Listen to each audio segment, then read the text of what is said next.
देखो, बचपन से मूवीज़ ने हम पर ओरल एविडेंस का वो जाल फेंका है जिसे सुलझाना बहुत ज़्यादा ज़रूरी होता है। चलिए इस वीडियो में हम लोग जानते हैं कि ओरल एविडेंसेस होते क्या हैं और किन केसेस में ओरल एविडेंस दिया जा सकता है। तो सबसे पहले इसके मतलब के ऊपर जाते हैं। ओरल एविडेंस होता क्या है? लोगों की अलग अलग परसेप्शंस हैं, इसके लिए भी होंगी, मगर लॉ के हिसाब से ओरल एविडेंस होता क्या है वो सेक्शन 3 में मिलता है कि जो भी स्टेटमेंट्स अलाउ किए जाते हैं कोर्ट के तरफ से, जिससे मैटर जो होता है यानी कि केस में जो फैक्ट्स जो होते हैं उनको प्रूफ करना रहता है, वो करवा दिया जाए, उसे कहते हैं ओरल एविडेंस।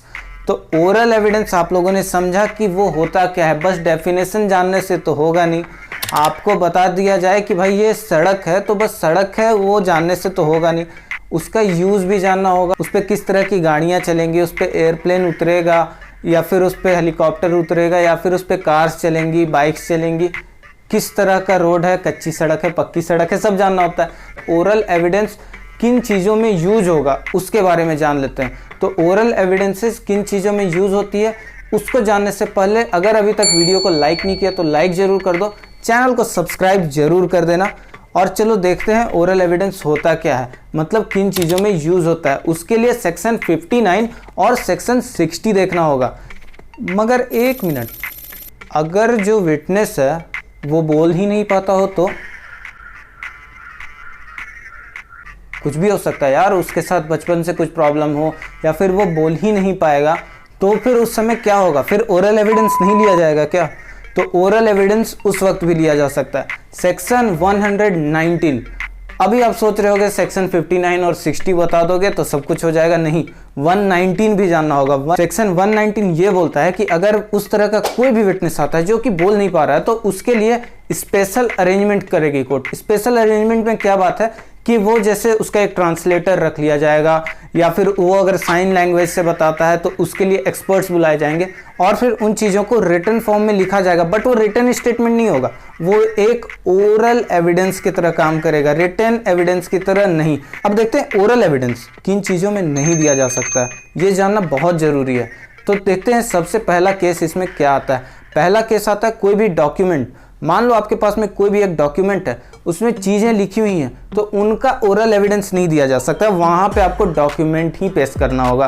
अब आप कैसे बोल सकते हो कि सर उस दिन की पेपर की कटिंग में ये चीज़ें लिखी हुई थी? आप इमेजिन करो कि आप कोर्ट में जाकर के इस तरह की चीज़ें नहीं बोल सकते हो कि मेरे दस्तावेजों में, मेरे डॉक्यूमेंट्स में दीज थिंग्स वर रिटन।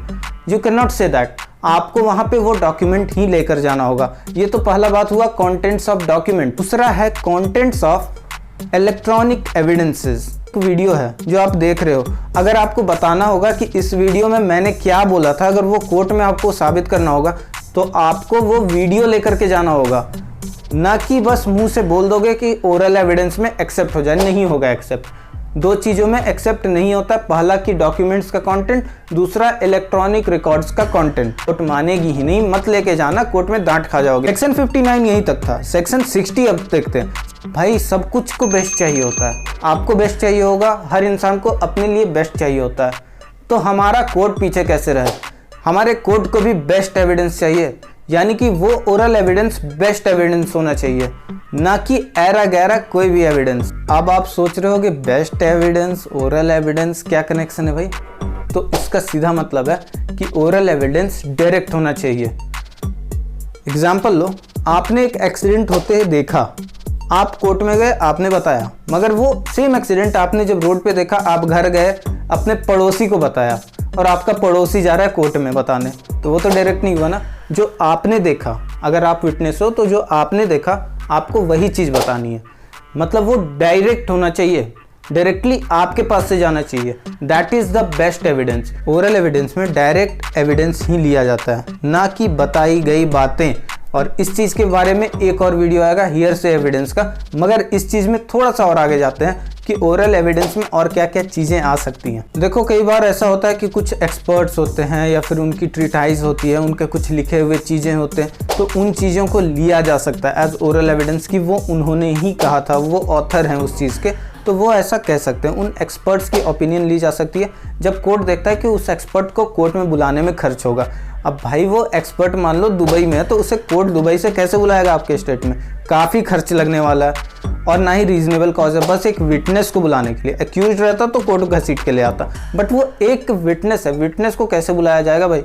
अब विटनेस को बुलाने के लिए उतना खर्च करना रीजनेबल तो लगता नहीं है, या फिर वो विटनेस बहुत बिजी हो सकता है अपने देश में हो, पड़ोस में हो, मगर बहुत बिजी हो।